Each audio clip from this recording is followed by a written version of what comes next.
Yeah.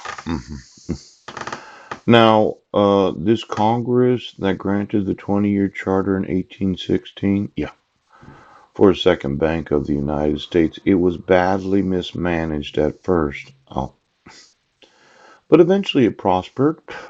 And then in 1832, however, U.S. President Andrew Jackson vetoed a bill to recharter the bank and withdrew from it all government funds. Oh. Now, with the failure of this bank, hundreds of new state banks were founded. Money conditions became uncertain. And then at the start of the U.S. Civil War, yes, about 7,000 kinds of banknotes were in circulation. And a few persons knew which had any value. Yes, yes, yes.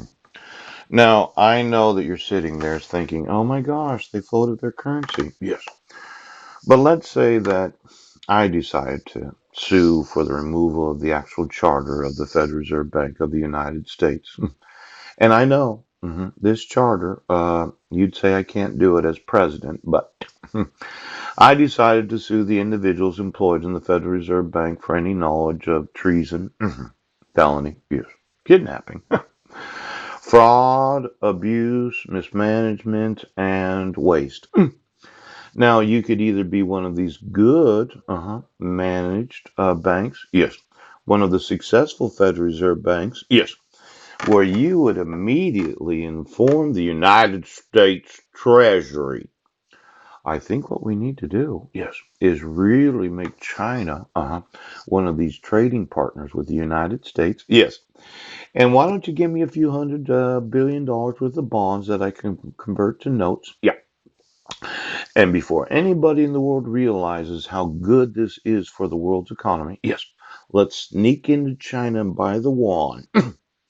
Now, the president's probably sitting there saying, well, what's the use of having tariffs? Yes, as long as the actual product, yes, is priced according to the market conditions of the import exportation, yes, it allows for American manufacturers to compete in the global marketplace.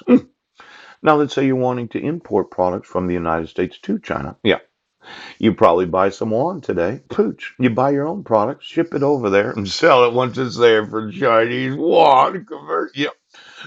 Now, there are all kinds of new currency trades available to the world because China decided that they didn't want tariffs and they just wanted to compete to the actual price of the product based on the currency conditions of that time.